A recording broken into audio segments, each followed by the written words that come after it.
শব্দটো আকাশে বতাহে বিয়পি পৰিছে আপোনাক সুধিছো আপুনি খিলঞ্জীয়া নে কাক কচু কটা দিয়াৰ ভাবুকি দিয়া হৈছে এইখন অসমৰ পৰিবেশ আৰু পৰিস্থিতি এতিয়া এনেকুৱা হৈছে যে খিলঞ্জীয়া শব্দৰে অসমৰ আকাশ বতাহ কপাই তোলা হৈছে আৰু এটা সাম মানুহক কচু কটা দিয়াৰ ভাবুকি প্ৰকাশ্য দিয়া হৈছে তাৰ পিছতো প্ৰশাসন নীৰৱ সৰকাৰ নীৰৱ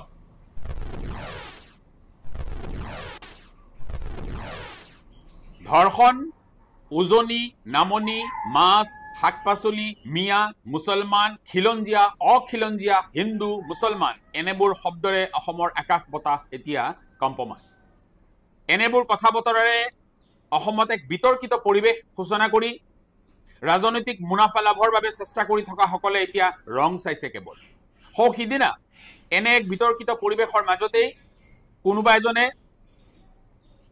নিজৰ জনগোষ্ঠীটোৰ বাবে এটা গান লিখি আৰু সেই গান তেওঁ গোৱাৰ বাবে কিছু বিতৰ্কিত সংলাপ আছে তাৰ বাবে তেওঁক গ্ৰেপ্তাৰ কৰা হ'ল তেওঁক জেললৈ প্ৰেৰণ কৰা হ'ল কাৰণটো হ'ল তেওঁ কাৰোবাক ভাবুকি হেনো দি কৈছে যে মিয়া জাগিলে নাম পাহৰি যাবা আন বহু অভিযোগ তেওঁৰ বিৰুদ্ধে আনি তেওঁক জেললৈ প্ৰেৰণ কৰা হ'ল এতিয়া অসমত আন এটা প্ৰান্তত কোনোবাই গীত ৰচনা কৰি কাৰোবাক কচু কটা দিয়াৰ ভাবুকি প্ৰদান কৰিছে এই ক্ষেত্ৰত কিন্তু এতিয়ালৈ কোনো ধৰণৰ ব্যৱস্থা লোৱা হোৱা নাই সচেতন অসমীয়া হিচাপে অসমৰ শান্তি পৰিবেশ বিঘ্নিত নোহোৱাকৈ অসমত এটা সুস্থ পৰিবেশ ৰক্ষাৰ স্বাৰ্থত সেই সকলক কেতিয়া গ্ৰেপ্তাৰ কৰি জেললৈ নিক্ষেপ কৰিব তাৰ বাবে আমি দৃষ্টি নিক্ষেপ কৰিম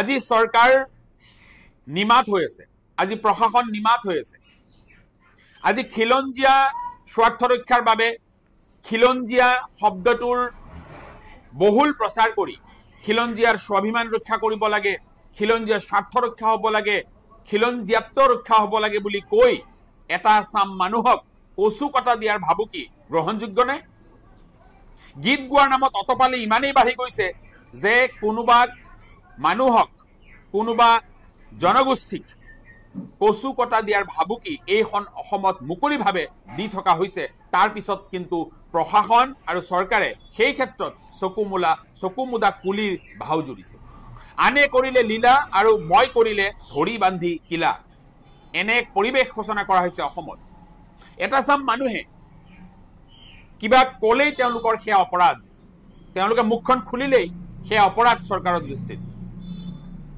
দৃষ্টিত সেয়া ৰাষ্ট্ৰদ্ৰোহ কিন্তু একে সময়তেই অসমীয়াত্ব জাগ্ৰত কৰিবৰ বাবে জাতি মাটি ভেটি ৰক্ষা কৰাৰ স্বাৰ্থত কাৰোবাক কচু কটা দিয়াৰ ভাবুকি দিয়া কথাটো কিন্তু গ্ৰহণযোগ্য এতিয়া অসমত এই আইনৰ দৃষ্টি সমান যদি চৰকাৰে সকলোকে সমদৃষ্টিৰে চাই এইখন অসম সুন্দৰ অসম কৰিব বিচাৰে তেন্তে আমি বিচাৰো যে যিসকলে কাৰোবাক কচু কটা দিয়াৰ ভাবুকি প্ৰদান কৰি অসম ৰক্তাক্ত কৰাৰ এক ইংগিত দিব বিচাৰিছে সেই সকলক অতি শীঘ্ৰেই গ্ৰেপ্তাৰ কৰি তেওঁলোককো বিহাইণ্ড দা বাৰ কৰিব লাগে আৰু যদি সেয়া নহয় তেন্তে আমি বুজিম যে এই গোটেই ঘটনাবোৰ এই গোটেই যিটো পৰিবেশ হৈ আছে অসমত যি পৰিবেশ অবাঞ্ছিত এক পৰিবেশ যি পৰিবেশে অসমখনক কোনোদিনে উন্নতিৰ পথত নিব নোৱাৰে তেনে পৰিবেশৰ বাবে একমাত্ৰ জগৰীয়া হ'ব চৰকাৰ আজি খিলঞ্জীয়া কৈ চিঞৰ বাখৰ হুলস্থুল কৰি থকা হৈছে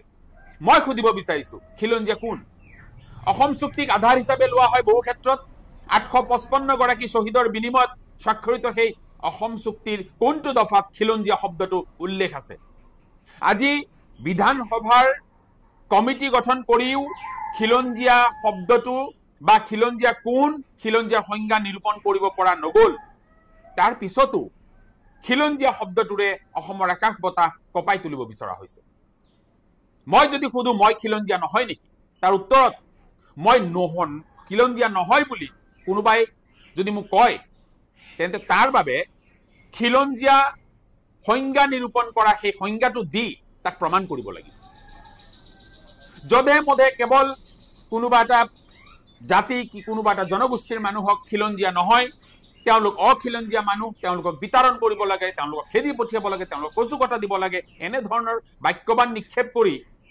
যিসকলে প্ৰলাপ বকিবলৈ লৈছে সেইসকলে কি অসমখনত আকৌ নেলিসদৃশ পৰিৱেশ কৰিব বিচাৰিছে নেকি?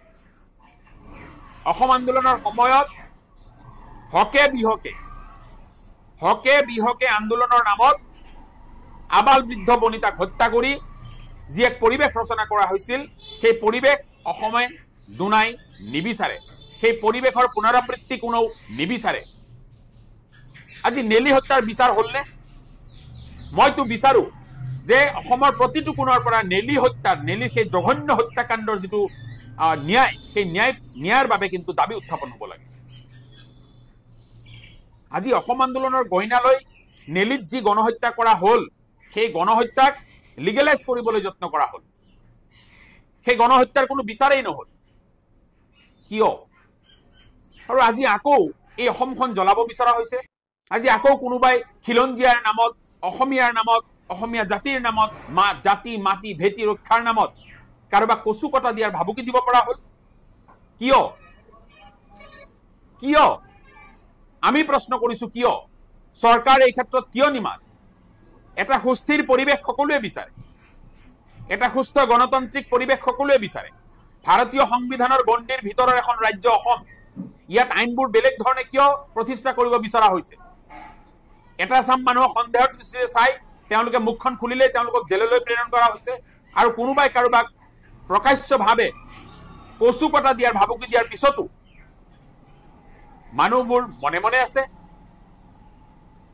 ক'ত গ'ল সেইসকল মুখা পিন্ধা বুদ্ধিজীৱী যিসকলে এটা সুস্থ পৰিৱেশ বিচাৰৰ নামত, সুস্থ গণতান্ত্ৰিক পৰিৱেশ বিচাৰৰ নামত, অসমীয়া স্বাৰ্থ ৰক্ষাৰ নামত, খিলঞ্জীয়াৰ স্বাৰ্থ ৰক্ষাৰ নামত ওকালতি কৰে? সেইসকলতো এতিয়া নিমাত। কেৱল ভাইৰেল হোৱাৰ বাবে কাৰোবাক কচু কটা দিয়া শব্দ ব্যৱহাৰ কৰি যদি কোনোবাই গীত ৰচনা কৰিলে সেয়া লিগেল বুলি অসমত প্ৰতিষ্ঠা হয়, তেন্তে আমি কম অসমত আইনৰ শাসন চলি থকা নাই। অসমত আইনৰ শাসন চলি থকা নাই।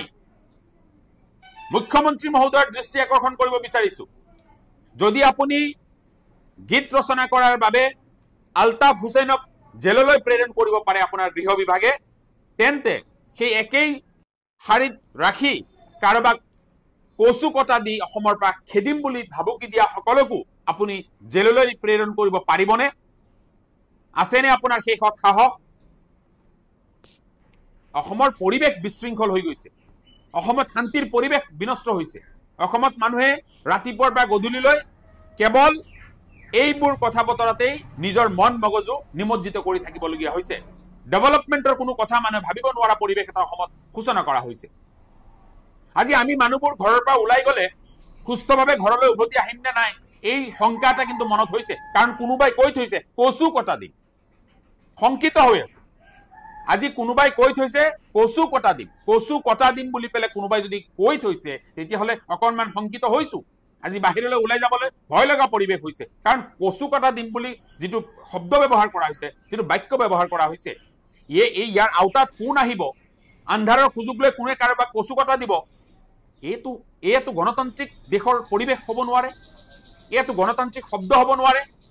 অগণতান্ত্ৰিক, অসাংবিধানিক, বেআইনী শব্দ ব্যৱহাৰ কৰি গীত ৰচনা কৰা হৈছে। আজি তেওঁলোকে কিন্তু মুক্ত মনে হাঁহি তেওঁলোকৰ গীত ভাইৰেল কৰাৰ বাবে তেওঁলোকে ৰাইজক আহ্বান জনাইছে।